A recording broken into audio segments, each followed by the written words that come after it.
श्री स्वामी समर्थ। आज मी बनवले बेसन पोळी।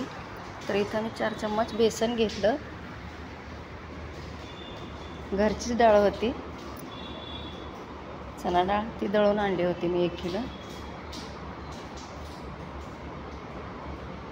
तर त्याच्यात आता 1 चम्मच जिरा घालूया, अर्धा चम्मच हळद घातली,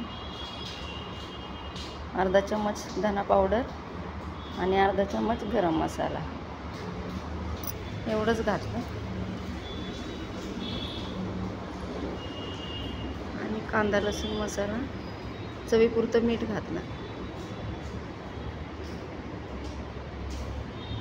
कांदा लसूण मसाला अर्धा चम्मच घातला तिखटासाठी।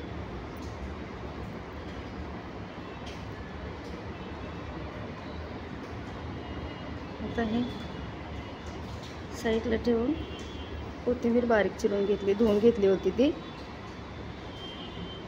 कांदा सालं काढून धुवून घेतला, बारीक कोथिंबीर चिरून मिक्स करू।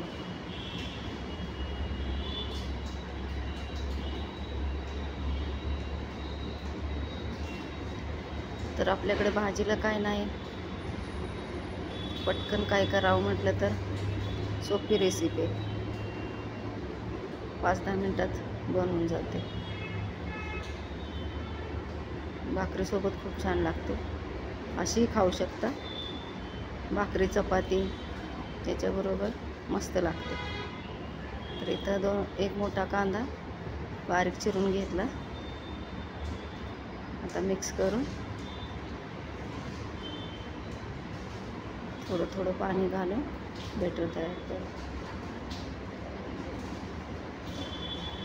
तर बघू शकता, जास्त मसाले वगैरे काय घातलं नाही, एवढ्यातच छान होते। तर आता इथं मिक्स करून घेतलं सगळं, आणि आता थोडं थोडं पाणी करून बॅटर तयार करायचं।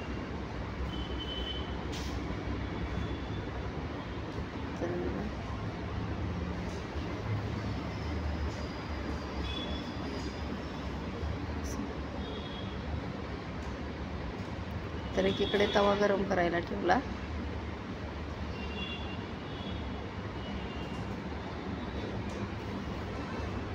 आणि मिक्स करून घेतलं।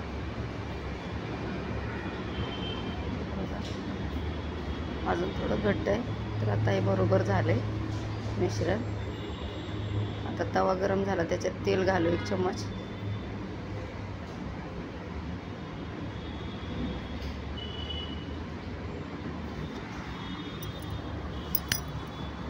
तेल घातलं की तेल थोडं गरम झालं की मग त्याच्यात सोडायचं पळीच्या साहाय्याने, किंवा असं सोडलं तरी होऊन जाईल।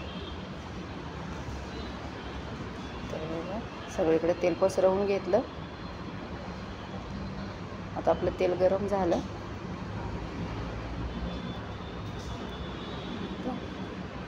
मी तसंच सोडलं आणि उलटण्याने सगळीकडे पसरवून घेतलं।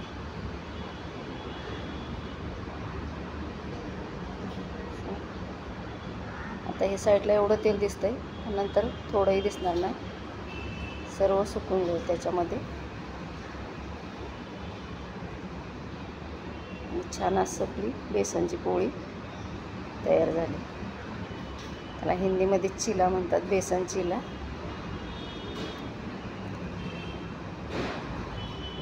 तर बघा, खालून मस्त सोनेरी रंग येईपर्यंत भाजू द्यायची। आता उलटी करून घेऊ, ते कसं मस्त सोनेरी रंग आला। आता दोन्ही साईडला छान खरपूस भाजून घ्यायची।